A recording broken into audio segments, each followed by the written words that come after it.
अल्हम्दुलिल्लाहि रब्बिल आलमीन वस्सलातु वस्सलामु अला सय्यिदिल मुरसलीन व अला आलिहि व अस्हाबिहि अजमाईन व अशहदु अन ला इलाहा इल्लल्लाहु वहदहु ला शरीका लहु व अशहदु अन्ना मुहम्मदन अब्दुहु व रसूलुहु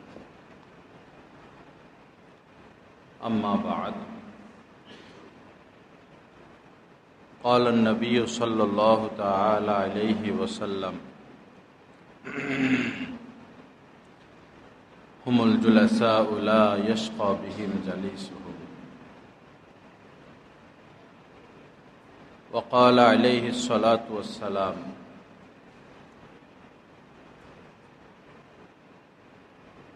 अल मुमिनु मन अमिनहु अन्नासु अला दिमाइहिम व अमवालिहिम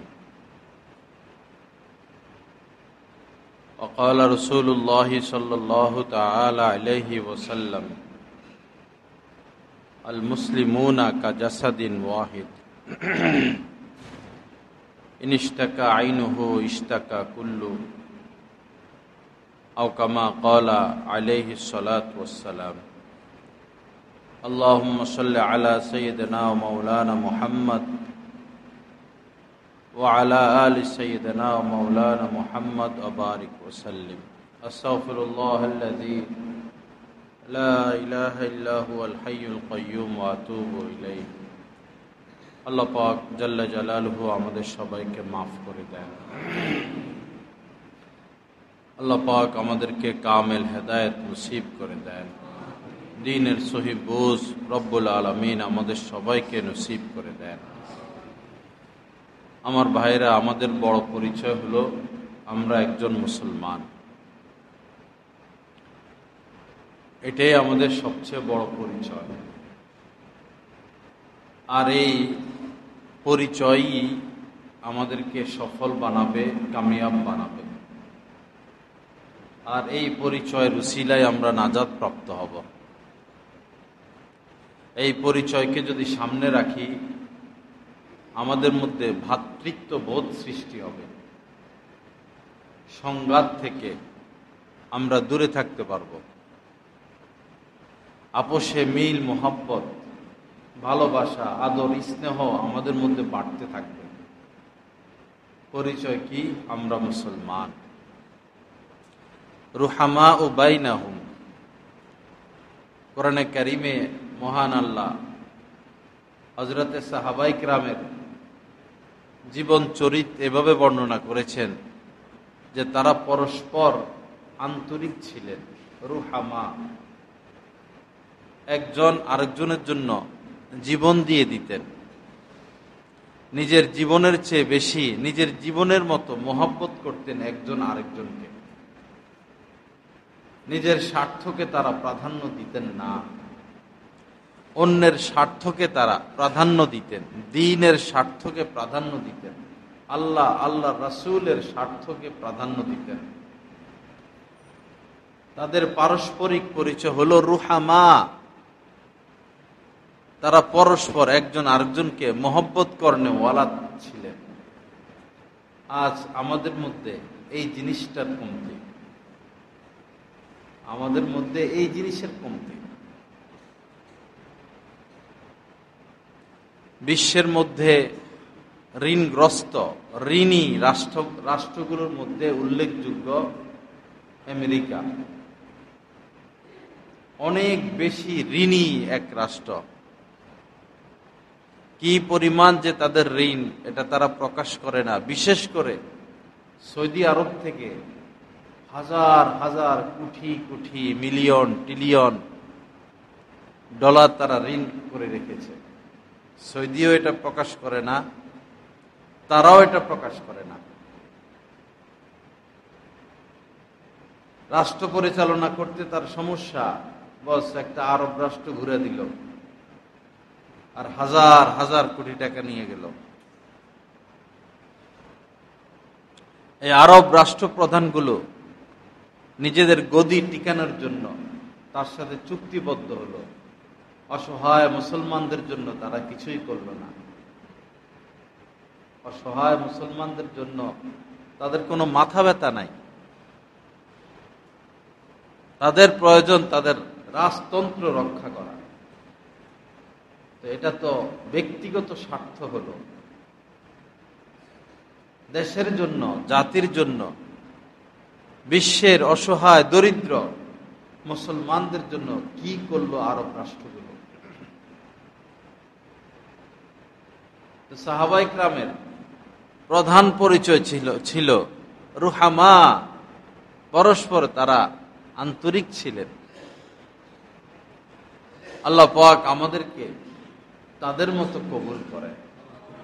তো মুসলমানদের প্রতি মহব্বত রাখা, ইমানদারদের প্রতি মহব্বত রাখা,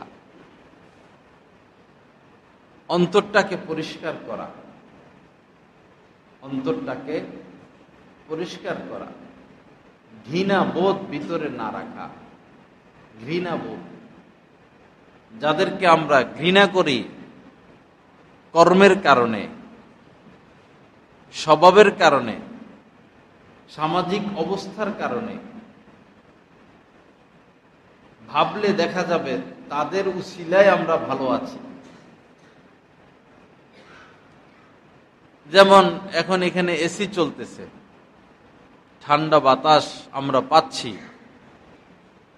যদি এসি মিস্ত্রি যারা, তারা পরিষ্কার করে না দিতেন, সার্ভিস করে না দিতেন, আমরা ঠান্ডা বাতাস পেতাম না। একজন সুইপার যারা ড্রেন পরিষ্কার করে, ময়লা পরিষ্কার করে, একজন সুইপারের কি অবদান এই সমাজে।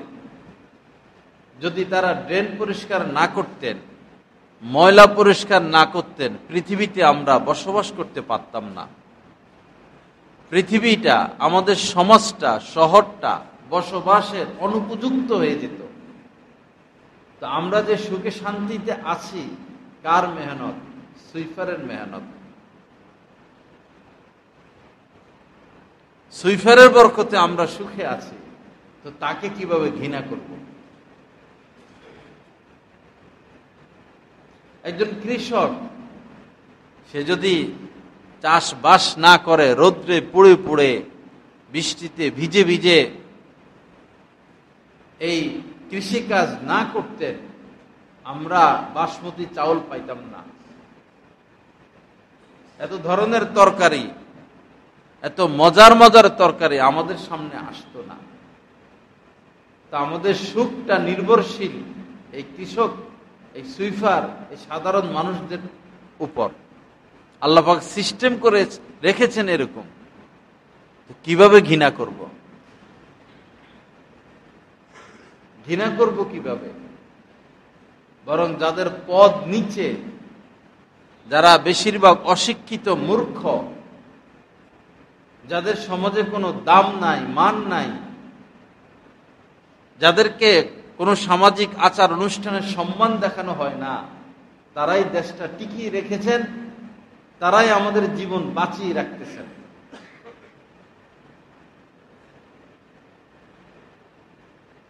আল্লাহ পাক সহি বুঝ দান করেন। এজন্য ঘৃণা করা যাবে না, ঘৃণা করা যাবে না, কাউকে ঘৃণা করা যাবে না, কাহারও প্রতি অন্তঃকরণে বিদ্বেষ না রাখা, বিশেষ করে আলেম ওলামাদের প্রতি কোনো বিদ্বেষ না রাখা। সাধারণ মানুষ চায়, সাধারণ মানুষের স্বভাবের সাথে যেটা ওতপ্রোতভাবে জড়িত, সেটা হলো নেতৃত্ব, কর্তৃত্ব। নেতৃত্ব, কর্তৃত্ব। নেতৃত্ব করেন সারা দুনিয়ায়, কর্তৃত্ব খাটান সারা দুনিয়ায়, কিন্তু আলেম ওলামাদের উপরে না। আলেম ওলামাদের উপরে নেতৃত্ব, কর্তৃত্ব খাটাতে গেলে আপনার সর্বনাশ হয়ে যাবে, আপনার সর্বনাশ হয়ে যাবে। আপনি কার থেকে দিন শিখবেন, কাদের থেকে দিন শিখবেন, কারা আপনার জন্য দোয়া করবে? একজন মানুষ দুনিয়া থেকে চলে যায়, অনেক অনেক সম্পদ, আলেম ওলামাদেরকে দিয়ে যায় না। আপনারা মারা যাবেন, আপনারা কি আলেমদের নামে সম্পদ দিয়ে যাবেন? না, আপনাদের সম্পদের মালিক আপনাদের সন্তানরা হবে। কিন্তু আপনাদের সন্তানরা আপনাদের কি উপকারে আসবে? 2-4 দিন, 1 সপ্তাহ, 1 মাস, 6 মাস আপনাদের কথা মনে রাখবে, এরপরে কিচ্ছা খতম। কিন্তু একজন আলেম কোনো দিন কোনো মানুষকে ভুলেন না। দোয়ার সময় বলেন, আদম আলাইহিস সালাম থেকে পর্যন্ত যত মুসলমান বিদে নিয়েছেন আল্লাহ সবাইকে মাফ করে দেন। আল্লাহ পরিচিত অপরিচিত যত মানুষ, আত্মীয় স্বজন, দেশবাসী যত মানুষ দুনিয়া থেকে বিদায় নিয়েছেন সবাইকে মাফ করে দেন। একজন আলেম প্রতিদিনই আপনাদের জন্য দোয়া করতে থাকবেন। কেন? তিনি কেন দোয়া করেন? তারা তো সম্পদ দিয়া যান নাই, আর জীবিত থাকা অবস্থায় নেতৃত্ব করেছেন, কর্তৃত্ব করেছেন, বিনা কারণে মসজিদ থেকে বের করে দিয়েছেন, অপমানিত করেছেন, ঘৃণার নজরে দেখেছেন, মোল্লা মৌলবি বলে গালি দিয়েছেন। আজ কবরে শোয়া, কে উপকারে আসতেছে, কারা উপকারে আসতেছে? করোনা চলাকালীন সময়ে এটা কি প্রমাণ হয় নাই আপন কারা? আপনার সন্তান আপন, না স্ত্রী আপন, না বন্ধু বান্ধব আপন, না আলেম ওলামা আপন? এটা কি আপনারা নিজের চোখে দেখেন নাই?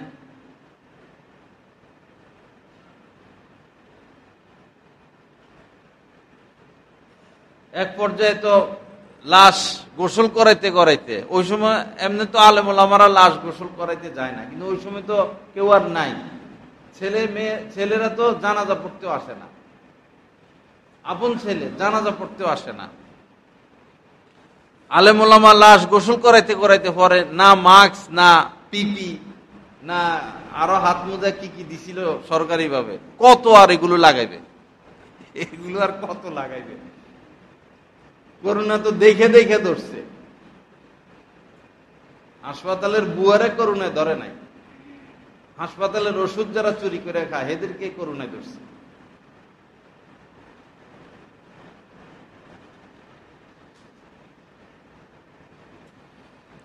লা ইলাহা ইল্লাল্লাহ। এজন্য আলেম ওলামাদেরকে মহব্বত করা,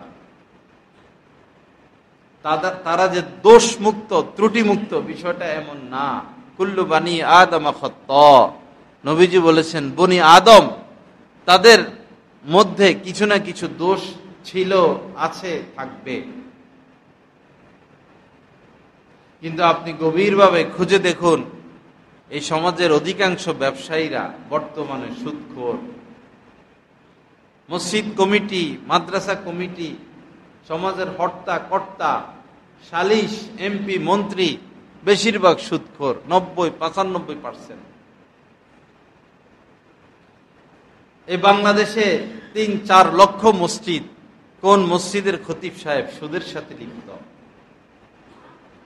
কোন মসজিদের ইমাম সাহেব, মুয়াজ্জিন সাহেব সুদের সাথে লিপ্ত? কোন মাদ্রাসার শাইখুল হাদিস, মুহাদ্দিস, মুফতি সাহেব সুদের সাথে লিপ্ত?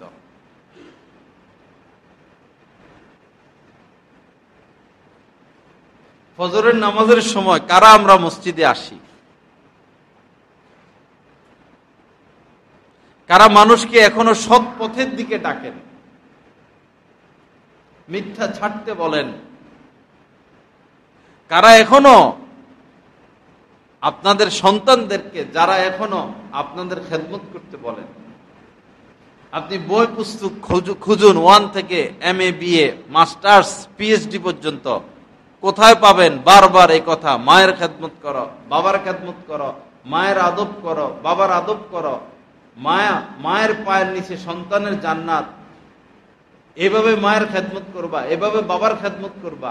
কোথায় আছে লেখা? সংবিধান সংশোধন করবে, সরকারকে তো ভালো মনে করতাম, সংবিধান সংশোধন করবে, ওরে টানে তারে টানে। কেন এই দেশে কি আলেম নাই? এমনও আলেম আছে এক বসায় সংবিধান একটা লিখে দিতে পারবে। এই দেশে এখনো এমন আলেম আছেন এক বসায় সংশোধন, একটা সংবিধান লিখে দিতে পারবেন, এমন জ্ঞান রাখেন। সুদখোর, ঘুষখোর, হারামখোর, পাপে লিপ্ত, জিনে লিপ্ত, তারা সংবিধান সংশোধন করবে? সংবিধান কি? সংবিধান বাস্তবায়ন করবে কারা? যাদের জ্ঞান সীমিত, যারা মানুষের লিখিত বই পুস্তক পড়ে শিক্ষিত, তারা কিসের সংবিধান সংশোধন করবে আর সংবিধান লিখবে আর সংবিধান বাস্তবায়ন করবে? সংবিধানের অর্থ বুঝে এরা?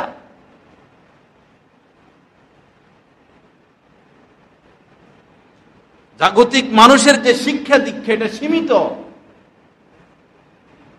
এটা মানুষ রচিত, মানব লিখিত বই পুস্তক পড়ে মানুষ শিক্ষিত হয়। একজন আলেম আসমান থেকে যে বিদ্যা এসেছে সেই বিদ্যা শিখে তারা শিক্ষিত হয়।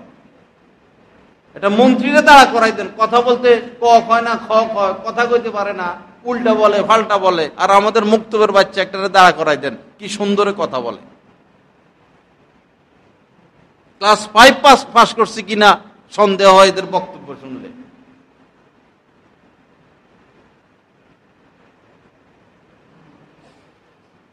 লা ইলাহা ইল্লাল্লাহ। মনে করবেন না এগুলো রাজনৈতিক আলোচনা। আমাদের জেনে রাখা উচিত,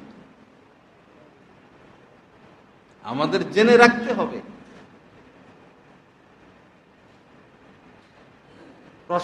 প্রশাসন ধর্ম শেষ করে দেয়, সমাজ শেষ করে দেয়, রাষ্ট্র শেষ করে দেয়।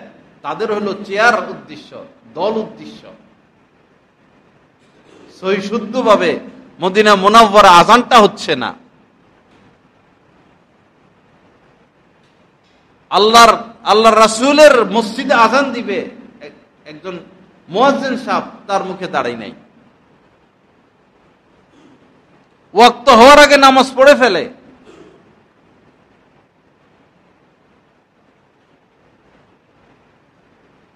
কোথায় নিয়ে পৌঁছাইলো আমাদের? মসজিদে হারামে বসা আমার শায়েখ সহ আমরা, জুমার দিন আজান হলো, সবাই সুন্নত পড়া শুরু করলো। এখন যারা সচেতন আলেম তারা তো সতর্ক থাকেন, কারণ জানে এখানে ইহুদিদের হাত ঢুকে গেছে। সবাই সুন্নত পড়ে, হযরত সুন্নত পড়েন না। সবাই হযরতের দিকে তাকাই আছে, কি ব্যাপার? আর হযরতের সাথে যারা থাকেন তারা চুপচাপ, তারা তো জানেন বিষয়টা। পরে আর সুন্নত পড়লেনই না। পরে আমার ভিতরে বিষয়টা কাজ করতেছে যে আল্লাহর ঘরে থাইকে সুন্নতটা পড়া হইল না। পরে হযরতের কাছের এক লোককে বললাম যে কি ব্যাপার? উনি বললেন সময় দেয় নাই তো সুন্নত পড়ার। মানে আজান দিয়ে দিছে ওয়াক্ত হওয়ার আগে। দেখেন, আজান দিয়ে দিছে ওয়াক্ত হওয়ার আগে, জুমার ওয়াক্ত হয়নি, আজান দিয়ে দিছে। ওয়াক্ত শুরু হইলো, এখন তো মানুষ সুন্নতটা পড়বে, সুন্নত পড়ার সময় দিতে হবে, খুতবা শুরু হয়ে গেছে। আসর পড়ে ফেলে ওয়াক্ত আসার আগে। বাথরুম গুলো বানায় রাখছে কেবলার দিকে, আপনি প্রস্রাব করবেন কেবলার দিকে বসে প্রস্রাব করতে হয়। সাধারণ মানুষ যায় এত টের পায় না। যারা পুরান লোক, যারা আলেমদের সাথে হজ উমরা করে, তারা এগুলো বুঝেন। এজন্য কাফেলার সাথে হজ উমরা আর একজন আল্লাহ ওয়ালার সাথে হজ উমরা আকাশ পাতাল পার্থক্য, আকাশ পাতাল পার্থক্য। হজ থেকে এসে, উমরা থেকে এসে শুধু গপ মারে, এতবার চুমু খাইছি, এতবার কাবা ধরছি, ওই পাহাড়ে উঠছি, ওই জায়গায় গেছি, এটাকে মাকসাদ মনে করতেছে। এটা তো মাকসাদ না, এটা তো উদ্দেশ্য না। উদ্দেশ্য তো হলো আল্লাহর সাথে সম্পর্ক কতটুকু গড়ে আসতে পারলেন,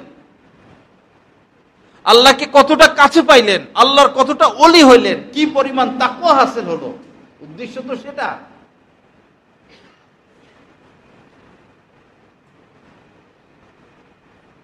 বরং বর্তমানে হাজরে আসওয়াদ চুমু খেতে যেতে নাই, আলেম ওলামা চুমু খেতে যায় না, দেখবেন। এটা ফরজও না, এটা ওয়াজিবও না, এটা সুন্নতে মুআক্কাদাও না। গেলে আপনার নারীর সাথে সংস্পর্শ হবে। গেলে নারীর সাথে নিশ্চিত সংস্পর্শ হবে, তো তার সাথে সংস্পর্শ তো হারাম।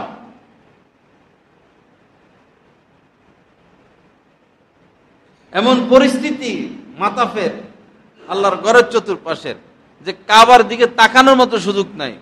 মহিলাদের হাত, বিদেশি মহিলা এই হাত খোলা, এই সব ক্যামেরা ছবি তুলতেছে, মুখ খোলা, হাত খোলা। মানুষ স্ত্রীকে ভিডিও কলে দেখায়, কাবা শরীফ দেখায়, তো স্ত্রীর ছবি ওই ক্যামেরার মধ্যে, মোবাইলের মধ্যে, স্ত্রী বাসা থেকে দেখতেছে। তো এখানে হাজার হাজার মানুষ ডাইনে তাকাইতে হয়, বামে তাকায়, তো মোবাইলে নারীর ছবি, চোখ পড়ে যায়। ডাইনে নারী, বামে নারী, সামনে নারী, পিছনে নারী, মোবাইলে নারী, কাবার চত্বরে নারী। সরকারকে ইচ্ছে করলে পারতো না যে নো, এখানে কোনো তাসবির চলবে না, ছবি চলবে না, 10-15 জনরে একসাথে হইতে দিবে না। না জানি আন্দোলন শুরু হয়ে যায় কিনা, তাদের রাজত্ব শেষ হয়ে যায় কিনা। ওইদিকে খুব সতর্ক, বাদশার ব্যাপারে কেউ কিছু বলতে পারবে না, সাথে সাথে কল্লা ফেলে দিবে। বাদশার ব্যাপারে ভালো মন্দ মানে সামান্য কিছু বললে সাথে সাথে কল্লা ফেলে দিবে। বাদশার আইনটা বাস্তবায়ন করে রাখলো, যিনি তোমাকে বাদশা বানাইলেন তার আইন তুমি বাস্তবায়ন করতে পারলে না। তোমার বাদশা বানাইলো কে?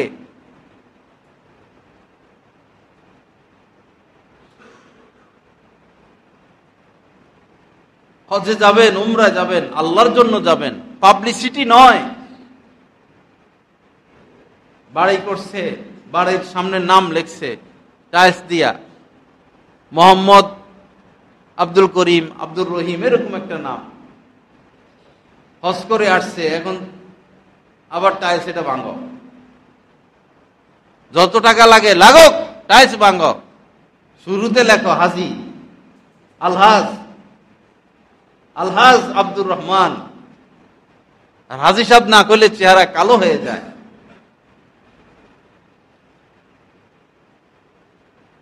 কি অবস্থা আমাদের হজ আর উমরার। এক বুড়ো মানুষ কবরে চলে যাবে, হাঁটতে পারে না, উমরা করছে,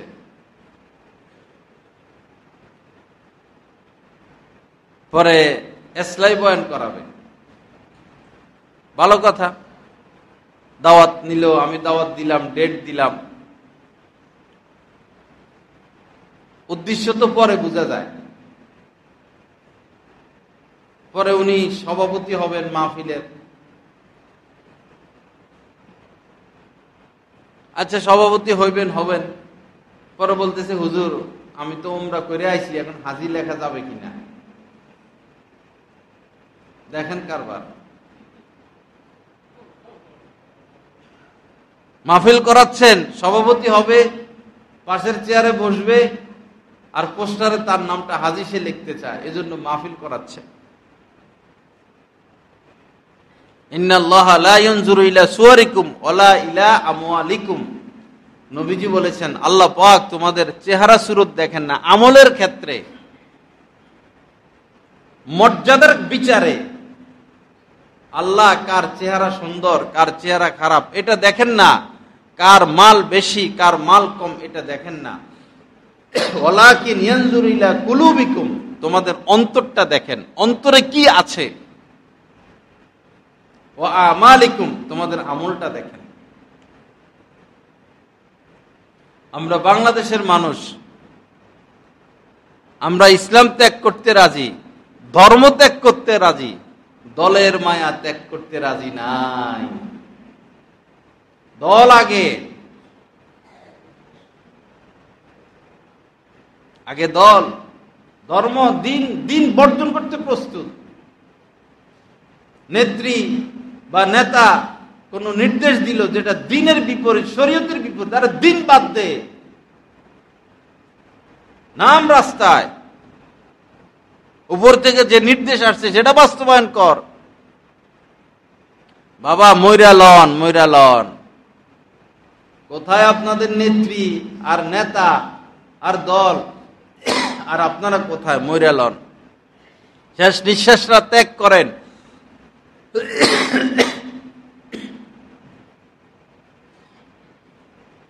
আমরা এগুলো বলে দুশ্মন হই আর কি। আমরা এগুলো বলে দুশ্মন হই। যারা খাতির লাগায় লাগায় ওয়াজ করে তারা ভালো, যারা তোষামদি করতে পারে তারা ভালো, যারা পা চাটতে পারে তারা ভালো, যারা যোগাযোগ রাখতে পারে তারা ভালো, যারা হক কথা বলে দেয় তারা গলার কাটা। হই গলার কাটা, হই গলার কাটাই মনে করেন। যদি কথাগুলো সঠিক হয়, মানতে বাধা কোথায়? আমরা তো বিনিময় চাচ্ছি না। লা আসআলুকুম আলাইহি আজরান, নবীজি দিন প্রচার করতেন আর বলে দিতেন বিনিময় চাই না। 50,000 দাও, 1 লাখ দাও, দালালরেও 50,000 দাও, অগ্রিম পাঠাইয়া দাও, এটা নো। কোরআনের আয়াত, কুল লা আসআলুকুম আলাইহি আজরান, হে নবী ঘোষণা করে দেন আমার থেকে দিন নাও, আমাকে কিছু দিতে হবে না। একদিকে যারা সুদের সাথে লিপ্ত, ঘুষের সাথে লিপ্ত, দেশের 12টা বাজায়, দেশের সম্পদ বিদেশে পাঠায়, যত আকাম কুকামকে যারা বাস্তবে রূপ দেয় সেই নেতা নেত্রীদের ভক্ত, আর আরেক দিকে যারা বাইরালি, যারা দিন বিক্রি করে, ধর্ম বিক্রি করে, সুর, গলাবাজি, কন্টাকি, ছবি, ভিডিও, অন্যদিকে এদের ভক্ত। আমও গেল, ছালাও গেল।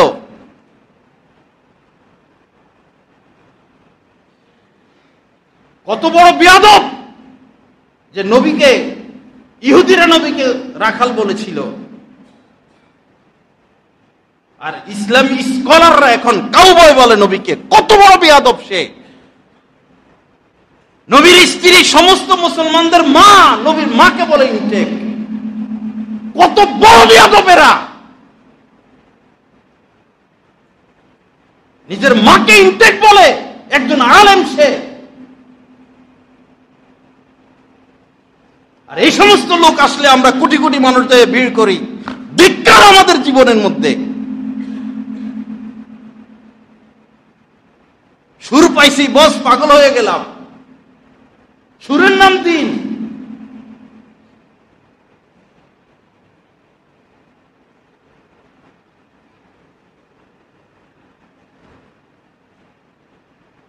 হক কথা ভালো লাগবে না তো। মিঠা মিঠা মিঠা মিঠা কথা, সেটা ভালো লাগবে। আপনি আপনার মাকে ইনটেক বলতে পারবেন? কে তার মাকে ইনটেক বলবে? কে তার মেয়েকে ইনটেক বলতে পারবে?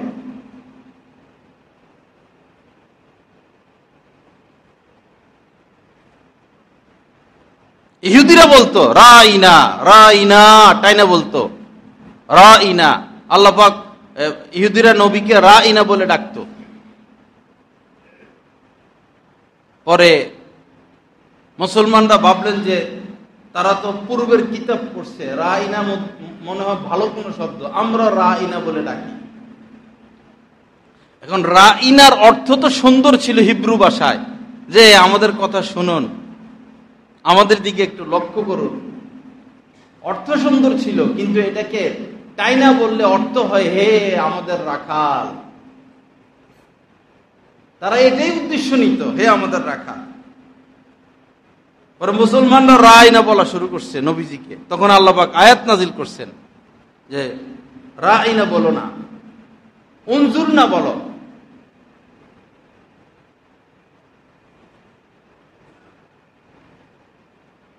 একজন মুসলমান কিভাবে নবীকে কাউবয় বলে? এটা তো ইহুদিরা বলছিল ইতিপূর্বে।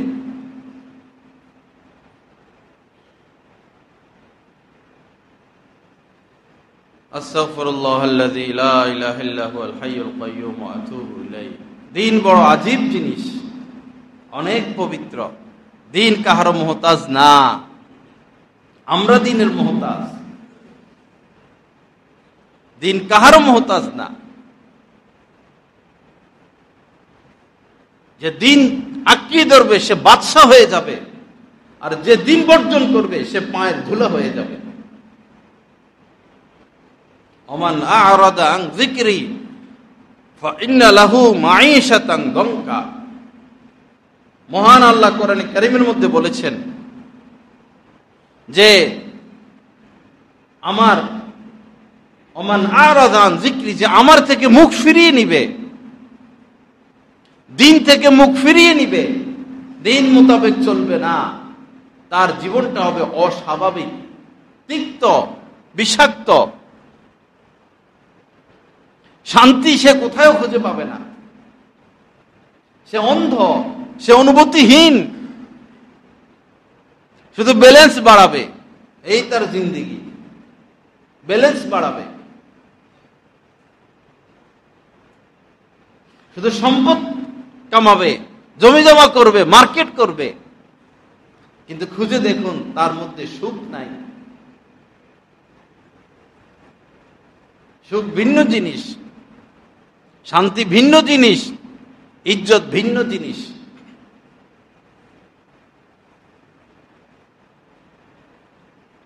আল্লাহ পাক সহিহ বুঝ দান করেন। যেটা বলতেছিলাম, আল মুসলিমুনা কা জাসাদিন ওয়াহিদ, সারা পৃথিবীর সমস্ত মুসলমান একই দেহের ন্যায়। আমরা সবাই মিলে এক দেহ, পৃথিবীর সমস্ত মুসলমান মিলে আমরা এক দেহ। আমার দেহে, আপনার দেহে যদি আপনি যদি আপনার চোখে আঘাত অনুভব করেন, আঘাত পান, মাথায় আঘাত পান, আঘাতটা শুধু চোখে থাকবে না, মাথায় থাকবে না, আপনি বিছানায় পড়ে যাবেন। দেহ তো একটা, যে কোনো অঙ্গে আঘাত লাগুক, এই আঘাতটা সর্ব অঙ্গে অনুভব করে। তদ্রূপ পৃথিবীর যে কোনো প্রান্তে যে কোনো মুসলমান আঘাতপ্রাপ্ত হবে, এই আঘাত সমস্ত মুসলমানের। আল্লাহ পারেন 1 সেকেন্ডে ইসরায়েলকে শেষ করে দিতে। 100 কিলোমিটার মাটির নিচে আল্লাহ ঢুকিয়ে দিতে পারেন, আগুন দিয়ে মুহূর্তে জ্বালাইয়া দিতে পারেন, কিন্তু আল্লাহ সেটা করবেন না। আল্লাহ দেখতেছেন আমরা কি করি, আরব বিশ্ব কি করে। স্পেন একমাত্র দেশ পৃথিবীর মধ্যে, তারাই এই ইসরায়েলকে গণহত্যাকারী রাষ্ট্র ঘোষণা করলো এবং ব্যবসা বাণিজ্য ছিন্ন করলো।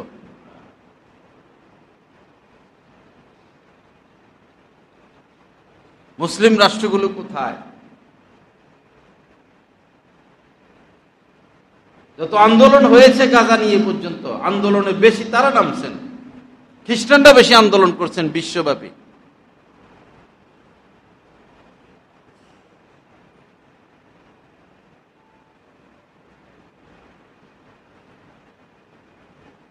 আল্লাহ যদি ধরে গাজাবাসীর জন্য কি করছ, একজনও এই প্রশ্নের উত্তর দিতে পারবো না।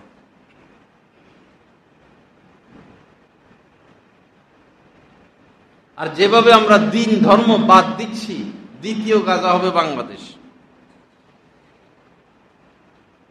যেভাবে দিন ধর্ম বাদ দিচ্ছি, মাদ্রাসা বাড়তেছে, মসজিদ বাড়তেছে, দিন বিদে নিচ্ছে। কয়জনের স্ত্রী পর্দা করে?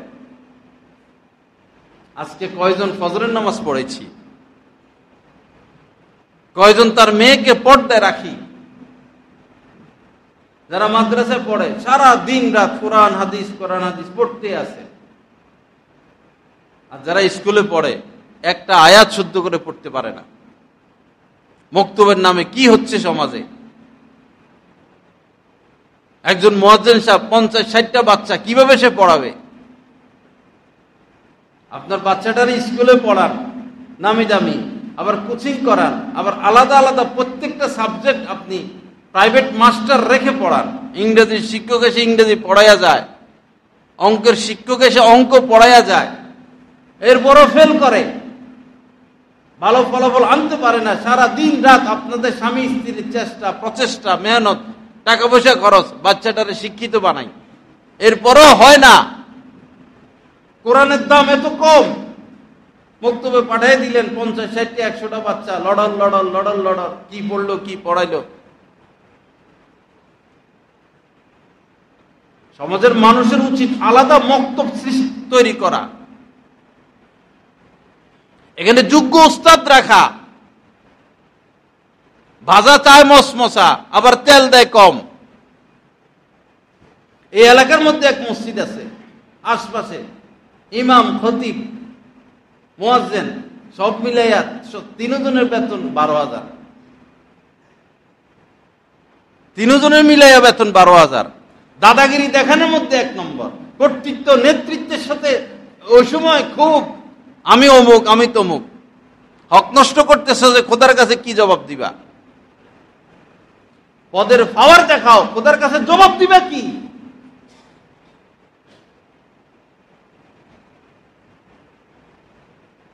কিছু কাজ করা আমাদের উচিত, মক্তব তৈরি করা, আলাদা ঘর, আলাদা বিল্ডিং, যোগ্য উস্তাদ, যে বাচ্চারা ফজরের পরে পড়ার সুযোগ পায় 5 জন 7 জনের বেশি না। যে বাচ্চাটা 9টা থেকে সুযোগ পাবে, কেউ 12টা থেকে সুযোগ পাবে, কেউ 3টা থেকে সুযোগ পাবে, কেউ আসরের পরে, কেউ মাগরিবের পরে, কেউ এশার পরে। এটা মুক্তব। মুসলমানের বাচ্চারা এখানে সুযোগ সুবিধা মোতাবেক আসবে, কোরআন শিখবে, আসবে যাইবে, কোরআন শিখবে, আসবে যাইবে, কোরআন শিখবে। আপনাদেরই উচিত এরকম সিস্টেম চালু করা। আপনাদের সন্তানদের কোরআন শিক্ষা না দিলে তো তার এই কল্পটা বিরান ঘরের ন্যায়। আপনার প্রতি সে দয়া দেখাবে না। যে বাচ্চার অন্তরে কোরআন নাই, সে বাচ্চা মা বাবার প্রতি দয়া দেখাবে না। আপনার বাচ্চাকে আপনি এক পর্যায়ে পাবেন না কাছে, মনে রাখবেন আমার কথা। সে তার স্ত্রী, সে তার সন্তান, সে তার ব্যবসা বাণিজ্য নিয়ে ব্যস্ত থাকবে। কারণ তার এই কল্পটা, এই সিনাটা কোরআন শূন্য, বিরান ঘরের ন্যায়, নূর শূন্য, বরকত শূন্য, সহমর্মিতা তার মধ্যে নাই, সুক্রিয়া তার মধ্যে নাই। আলাদা আলাদা ঘর এখানে মুক্তব। আমাদের হাফিজ হুজুর রহমতুল্লাহ আলাইহির বড় মনের আশা ছিল প্রত্যেক গ্রামে গ্রামে একটা একটা মুক্তব। হয়েছে কিছু মুক্তব, কিন্তু ওই যে দক্ষ শিক্ষক নাই, মুত্তাকি শিক্ষক নাই।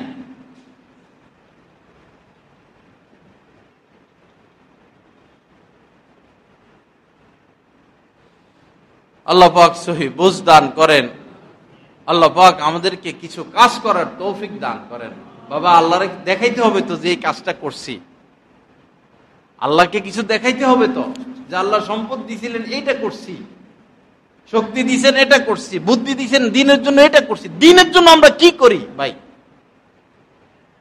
ঘুম থেকে জেগে আবার ঘুম পর্যন্ত এই জায়গায় জুমার সময় মোবাইল রিসিভ করা লাগে। কোন পাগল এই সময় মোবাইলে ফোন দেয়? জানেন এখন বয়ান হইতেছে বিভিন্ন জায়গায়। দিনের জন্য কি করলাম? আমার জন্য আমি করতেছি, সন্তানের জন্য করতেছি, পরিবারের জন্য করতেছি, রাষ্ট্রের জন্য করতেছি। দিনের জন্য কি করলাম?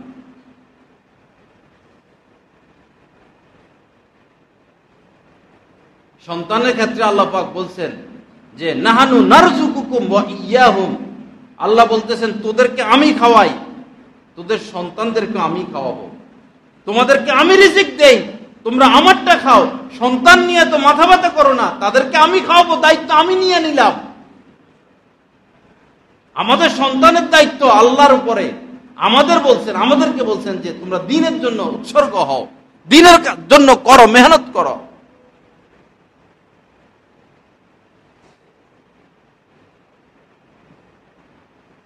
আল্লাহ পাক সহি বুঝ দান করেন। আল্লাহ পাক আমাদেরকে দ্বীনের জন্য কিছু করার তৌফিক দান করেন। সারা পৃথিবীর সমস্ত মুসলমান একই দেহের নেয়। সেই শাহজালাল রহমতুল্লাহ আলাই ইয়েমেন থেকে এসেছেন, না বিমান না গাড়ি, কিভাবে এসেছেন? এরপর ঢাকা থেকে, বৈরব থেকে সিলেট যাইতে এখন কষ্ট হয়ে যায়, বাসে কইরা প্রাইভেট কারে যাইতে কষ্ট হয়ে যায়। ওই সময় তো রাস্তাও ছিল না, গাড়িও ছিল না। কেন এসেছিলেন তিনি? হযরত শাহজালাল রহমতুল্লাহ আলাইহি কেন এসেছিলেন? কোন ব্যথা নিয়ে এসেছিলেন? কি তিনি বাস্তবায়ন করেছেন? ঘর সংসার করার সুযোগ তিনি পান নাই, এতটা দিনের কাজ করেছিলেন, এতটা ব্যস্ত ছিলেন। আর ফিরে যান নাই নিজের মাতৃভূমিতে, সুযোগ পান নাই। এই দেশে খেদমত করছেন, এই দেশে শুয়ে গেছেন, আর এই দেশের মানুষ তার সাথে গাদ্দারি করলো, তার লাশ নিয়ে, তার কবর নিয়ে রমরমা ব্যবসা করতেছে। তোরা গাদ্দার, একজন আলেমের সাথে তোরা গাদ্দারি করলি, যিনি দিনের জন্য নিজেকে উৎসর্গ করলো, আর তোরা টাকার লোভে তার কবর বেচা কিনা শুরু করলি।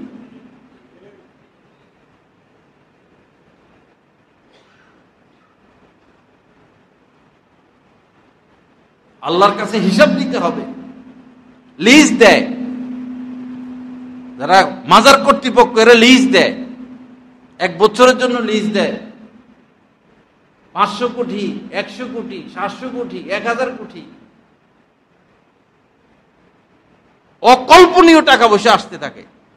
মাজার কর্তৃপক্ষ 500 কোটি টাকা নিয়ে যায়, আর যারা লিজ নেয় তারা এই ঢোল ডাল বাজাইয়া জায়গা জায়গা পাগলা ফুগলা বেনামাজি গাঁজাখোর কতগুলোরে বসাইয়া বস যা উঠাইতে পারে তারা নিয়ে যায়। চোখের সামনে হচ্ছে এগুলো। এরপর মসজিদে 10 টাকা দেওয়ার তৌফিক হয় না, মাদ্রাসায় 10 টাকা দেওয়ার তৌফিক হয় না, ওইখানে গরু দিব, এখানে ছাগল দিব, কানের দুল খুলে চলে আসে, নেকলেস খুলে থুয়ে দিয়ে আসে, যা যা আছে সব দিতে আছে। কাকে দিচ্ছেন? কারা নিচ্ছে? কি কাজ হচ্ছে এটার দ্বারা? এত বিবেকহীন মানুষ হয়।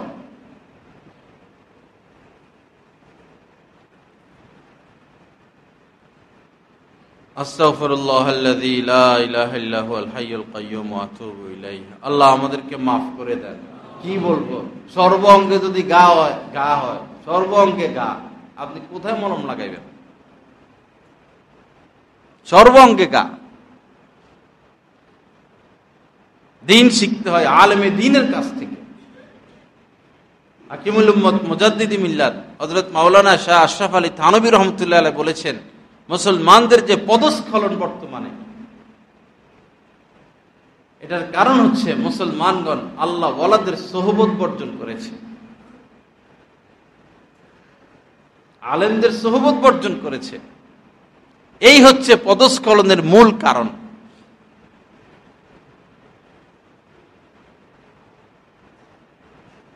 নামাজ যেমন দিন, রোজা যেমন দিন, জিহাদ যেমন দিন, তাবলীগ যেমন দিন, হজ উমরা যেমন দিন, যাকাত যেমন দিন, কোন আলেমের সোহবতে যাওয়া এটাও দিন।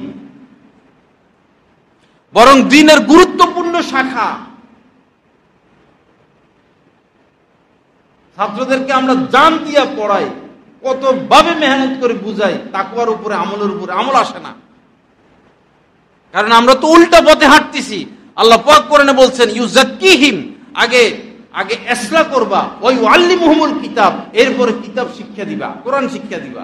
এখন আমরা সে মুক্তব থেকে শুধু পড়াই আর পড়াই, পড়াই আর পড়াই, বুখারী পড়াই, মুসলিম পড়াই, শরীফ একায়া পড়াই, কাফিয়া পড়াই, হেদায়েতুন নাহ পড়াই, পড়াই আর পড়াই, পড়াই আর পড়াই। পড়ানোর আগের কাজ তো ইউযাক্কিহিম, তাদেরকে ইসলাহ করো, সংশোধন করো, এটা তো করি না। যার কারণে আগে এক হাফিজি হুজুর ছিলেন, একজনের হুঙ্কারে সারা দেশ কাঁপত। সেই আগের জামানায় কেরামত আলী পীর সাহেব, জৌনপুরি পীর সাহেব, তাদের সিলসিলা আগের কথা বলতেছি। এই দেশে ইসলাম তাদের মাধ্যমে আসছে। এই দেশের মানুষ মুসলমান হয়েছে তাদের হাত ধরে। তারা হেঁটে যাচ্ছেন, হায় রে এত সুন্দর চেহারা, তাহলে এই ধর্ম সঠিক।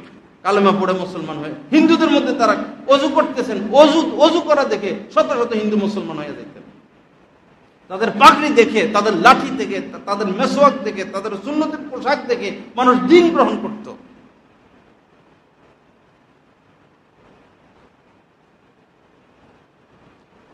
সে জৌনপুরের হযরত শেখ শাহজালাল রহমতুল্লাহ আলাইহি, শেখ কারামত আলী, উনাদের মাধ্যমে মানুষ, এই দেশের মানুষ ইসলাম পাইছেন। এই দেশের মানুষ আল্লাহর মহব্বত, প্রেম, ভালোবাসা শিখেছেন।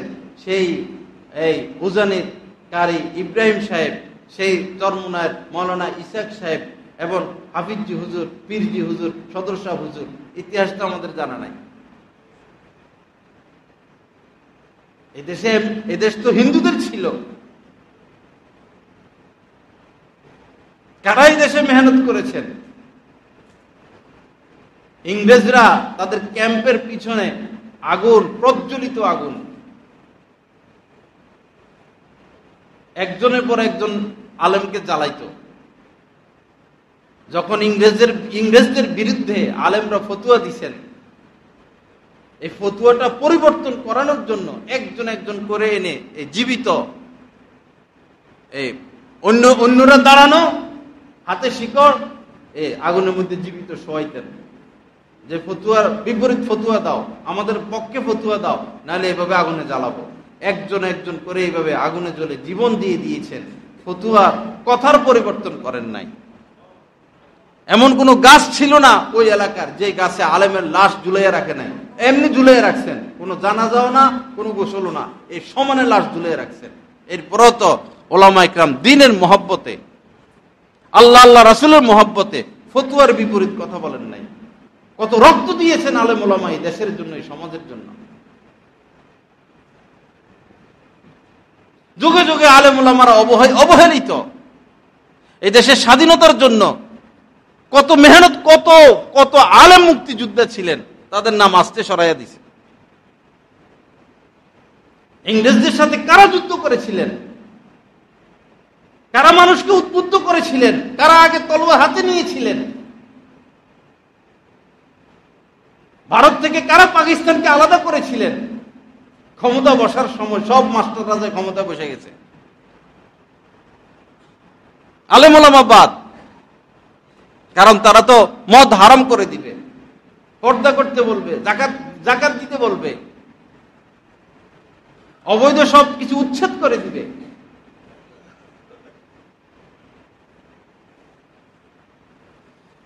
লা ইলাহা ইল্লাল্লাহ। আল্লাহ পাক আমাদেরকে মাফ করে দেন, আল্লাহ পাক সহি বুঝ দান করেন। যাই হোক ভাইরা, এই মসজিদের এই মিম্বারে বসলে আমি স্থির থাকতে পারি না। বিভিন্ন ওয়াজ মাহফিলে একটা ব্যালেন্স থাকে, এখানে আমার ব্যালেন্স থাকে না। কোন বিষয় নিয়ে কথা বলবো?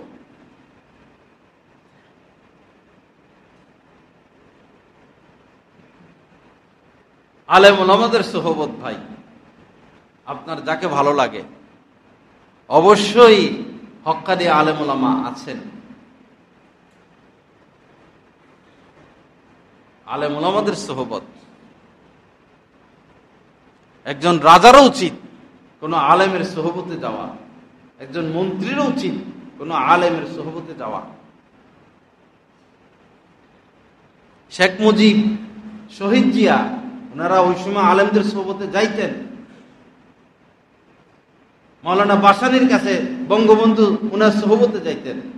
শহীদ জিয়া মাওলানা হাফিজ হুজুর রহমতুল্লাহ সোহবতে যাইতেন। আর আমরা শুধু জেলে ঢুকাও আলেমদেরকে।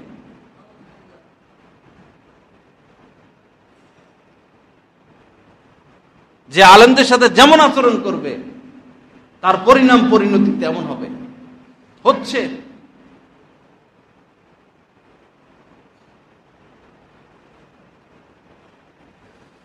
আস্তাগফিরুল্লাহাল্লাযী লা ইলাহা ইল্লা হুয়াল হাইয়ুল কাইয়্যুম ওয়া আতুবু ইলাইহি। আমার ভাইরা, আমল তো করেন, আপনারা আমল তো করেন। আমল একজন আল্লাহ ওয়ালার কাছ থেকে নিতে হয়। নিজে নিজে আমল করলে ফায়দা আছে, একজন আল্লাহ ওয়ালার কাছ থেকে আমল নিলে 100 গুণ বেশি ফায়দা। আমল কেউ থেকে নিয়ে জেনে নেন যে আমি কি আমল করব। এতটুকু কাজ আমরা করতে পারি না। তলোয়ারেই কাটে তলোয়ারেই, কিন্তু সে ভালো কাটবে না মন্দ কাটবে এটা যিনি তলোয়ার ধরবেন তার উপর নির্ভরশীল। আমলের দ্বারাই কাজ হবে, কিন্তু আমল নিতে হবে একজন আল্লাহ ওয়ালার কাছ থেকে। সাহাবা ইকরাম জানতেন না বিষয়টা, এরকম না, সবই জানতেন, কিন্তু আমল নিতেন নবীজির কাছ থেকে। ইয়া রাসূলুল্লাহ, আমি কি আমল করব? একজন আলেমের কাছ থেকে আমল নিলাম, একজন আলেমের সোহবতে গেলাম, সম্পর্ক রাখলাম, মহব্বত রাখলাম, এতটুকুর দ্বারাই তো আমার আপনার মধ্যে দিন চমকাবে। সাহাবা ইকরাম তো এই জিনিসটা মজবুত ভাবে ধরে রেখেছিলেন। রাসূলের সোহবত, সকালে সোহবত, বিকেলে সোহবত, দুপুরে সোহবত, দিনে সোহবত, রাত্রে সোহবত, জিহাদের ময়দানে সোহবত, হজ উমরায় সোহবত, বাজারে সোহবত। আল্লাহ রাসূলকে তো একা পাওয়া যেত না, বাজারে যাচ্ছেন, চতুর্পাশে সাহাবী। জিহাদের ময়দানে যাচ্ছেন, চতুর্পাশে সাহাবী। হজে যাচ্ছেন, উমরায় যাচ্ছেন, চতুর্পাশে সাহাবী। জানাজায় যাচ্ছেন, চতুর্পাশে সাহাবী। দাওয়াতে যাচ্ছেন, চতুর্পাশে সাহাবী। কোন রোগীকে দেখতে যাচ্ছেন, চতুর্পাশে সাহাবী। সাহাবায়ে কেরাম রাসূলকে ঘিরে রাখতেন। আজ আমরা কাকে এইভাবে ঘিরে রাখি? কার সোহবতে যাই? এজন্যই দিনের এই অবস্থা, আমাদের এই অবস্থা। যখন এমন কোন দিনই মজলিস হয়, মুসলিম শরীফের হাদিস, যে মজলিস আসলে দিনই মজলিস, জিকিরের মজলিস, তাকওয়ার মজলিস, আল্লাহর মহব্বত, মারেফাত, রাসূলের মহব্বতের মজলিস, সুন্নতের মজলিস, এরকম মজলিস খোঁজার জন্য বিশাল বড় বাহিনী আছে ফেরেশতাদের। এই ফেরেশতারা ঘুরেফেরা করে সারা দুনিয়া, কোথায় জিকিরের মজলিস হয় তারা খোঁজে। তো যখন পেয়ে যায় তো তারা আসে মজলিসে, এসে একজনের পাখার উপরে আরেকজনের পাখা লাগিয়ে লাগিয়ে লাগিয়ে লাগিয়ে মহাশূন্য একদম আকাশ পর্যন্ত ঘিরে রাখে ফেরেশতারা। ছোটকালে আমরা দেখতাম বাজারে গেলে সাপের খেলা, ওই সাপের খেলা দেখার জন্য চতুর্পাশে মানুষ ভিড় করে দাঁড়ায় থাকতো। তো ফেরেশতারা এইভাবে চতুর্পাশে তো দাঁড়ায় আকাশ পর্যন্ত, পাখার উপরে পাখা, পাখার উপরে পাখা দিয়ে আকাশ পর্যন্ত। পরে যখন মজলিস শেষ হয় তারা আরো উপরে যাইতে থাকে। আল্লাহ পাক তো সবই জানেন। তখন আল্লাহ পাক বলেন, কোথায় থেকে আসছো? বলল, আপনার অমুক বান্দা যারা আপনার এই পবিত্রতা ঘোষণা করে, আপনার বড়ত্ব ঘোষণা করে, লা ইলাহা ইল্লাল্লাহ জিকির করে, আপনার প্রশংসা করে, আপনার কাছে প্রার্থনা করে, তাদের কাছ থেকে আসছে। আল্লাহ পাক তো সবই জানেন। এরপরেও বুঝানোর জন্য বান্দাকে, তখন আল্লাহ পাক বলেন, তারা আমার কাছে কি চায়? ফেরেশতারা বলে, তারা আপনার কাছে জান্নাত চায়। আল্লাহ পাক বলেন, জান্নাত কি তারা দেখেছে? ফেরেশতারা বলেন, জান্নাত তো দেখে নাই। আল্লাহ পাক বলেন, জান্নাত যদি দেখতো তাহলে কি করতো? ফেরেশতারা বলেন, জান্নাত যদি দেখতো আরো পাগল হয়ে জান্নাত চাইতো, আরো উদ্গ্রীব হতো, আরো বেশি আগ্রহী হতো, প্রত্যাশী হতো। তখন আল্লাহ পাক বলেন যে তারা কিসের থেকে পানা চায়? ফেরেশতারা বলেন, তারা জাহান্নামের আগুন থেকে পানা চায়। আল্লাহ পাক বলেন, জাহান্নাম কি তারা দেখেছে? ফেরেশতারা বলেন, জাহান্নাম তো তারা দেখে নাই। আল্লাহ পাক বলেন, জাহান্নাম দেখলে কি করতো? ফেরেশতারা বলেন, তাহলে আরো বেশি করে তারা পানা চাইত। তখন আল্লাহ পাক বলেন যে হাদিসের সারমর্ম, যে তারা তারা যে জান্নাত চাইছে সে জান্নাত আমি দিয়ে দিলাম, তারা যে জাহান্নাম আগুন থেকে যে পানা চাইলো সে জাহান্নামের আগুন থেকে আমি পানা করে দিলাম, তাদের সবাইকে আমি মাফ করে দিলাম, তাদের সবাইকে আমি মাফ করে দিলাম। তখন ফেরেশতারা বলেন যে আল্লাহ মাফ করলেন তো ঠিক আছে, যারা আপনার প্রশংসা করলো তাদেরকে মাফ করলেন, কিন্তু এখানে একটা লোক ছিল এরকম, দেখেন এই মজলিসে এমন একটা লোক ছিল মারাত্মক পাপী, একটা লোক ছিল মারাত্মক পাপী, মারাত্মক অপরাধী। সে এখানে জিকির করতেও আসে নাই, দ্বীনের কথা শুনতেও আসে নাই, পাশ দিয়ে যাচ্ছে। যখন দেখলো যে এখানে আল্লাহ ওয়ালারা বসা, তখন সেও বসে গেল। আল্লাহ, সে তো জিকির উদ্দেশ্যে আসে নাই, সে তো মারাত্মক পাপী। তখন আল্লাহ পাক বলেন, তারে সব আমি মাফ করে দিলাম।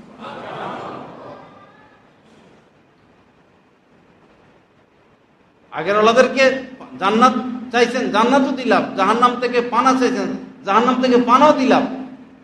আর এই দাগী লোকটার ব্যাপারে বলছেন যে তারা সব মাফ করে দিলাম। কেন মাফ করে দিলেন আল্লাহ পাক? কারণ আল্লাহ পাক বলতেছেন, শেষ কথা যেটা, সেটা হলো কেন মাফ করলেন এই দাগীটাকেও, হুমুল জুলাসাউ লা ইয়াশকা বিহিম জালিসুহুম। আল্লাহ পাক এই দাগী আসামিটাকে মাফ করার কারণ বলতেছেন যে আমার আল্লাহ ওয়ালাদের যে মজলিস, জিকিরের যে মজলিস, আমার আল্লাহ ওয়ালাদের সাথে যারা মিশে থাকবে তারা কেউ মাহরুম হবে না। হুমুল জুলাসা, আল্লাহ ওয়ালাদের মজলিস এত দামি মজলিস, লা ইয়াশকা বিহিম জালিসুহুম, তাদের মজলিসে যারা বসবে তারা কেউ মাহরুম হবে না, বঞ্চিত হবে না। এজন্য ভাইরা, আল্লাহ রাস্তে কাহার সাথে সম্পর্ক রাখি, কোনো আলেমের থেকে আমল নেই, আলেমের ব্যাপারে বিদ্বেষ রাখবেন না, আপনাদের ক্ষতি হবে, আপনাদের নেক আমল শেষ হয়ে যাবে, আপনারা ঈমান নিয়ে যেতে পারবেন কিনা সন্দেহ, কবরে রাখার পরে চেহারাটা ঘুরিয়ে দেওয়া হবে। আলেমদের সাথে সুসম্পর্ক রাখি, দ্বীনের খাতিরে আলেমরা হয়তো একটু রাগ করেন, একটু রাগারাগি করেন, এই কথা বলেন, যেই কথা বলেন, আর বলবে কে? আর বলার কে আছে বলেন? মিম্বরে বসে সুদ হারাম, মদ হারাম কে বলবে? মন্ত্রী সাহেব বলবে, এমপি বলবে, চেয়ারম্যানে বলবে চুরি করো না, ডাকাতি করো না, জিনা করো না, কে বলবে? আলেমদের ভিতরে এক ব্যথা আল্লাহ পাক দান করছেন, ওই ব্যথার কারণে তারা নিজেকে রিক্সের দিকে ঠেলে দিয়ে মানুষকে আল্লাহর দিকে ডাকতেছেন। আলেমদের কদর বুঝবেন যখন কবরে যাবেন। এই নিঃস্বার্থ আলেমগণ, আপনি কবরে, আপনার কবরে সওয়াব পাঠাইতেই থাকবে, পাঠাইতেই থাকবে, পাঠাইতেই থাকবে। আপনার সন্তান হয়তো পাঠাবে না, ভুলে যাবে, আলেমরা কোনোদিন আপনাদেরকে ভুলবেন না। আল্লাহ পাক আমাদেরকে তৌফিক দান করেন, গুনাহ মুক্ত জিন্দেগি দান করেন। আল্লাহ পাক কোরআন সুন্নাহ মোতাবেক চলার তৌফিক দান করেন। হক্কানি আলেম উলামাদের সুহবতে উঠা বসার তৌফিক দান করেন। ওয়া আখিরু দাওয়ানা আলহামদুলিল্লাহি রাব্বিল আলামিন ওয়া সাল্লাল্লাহু আলা নবিয়্যিল কারীম।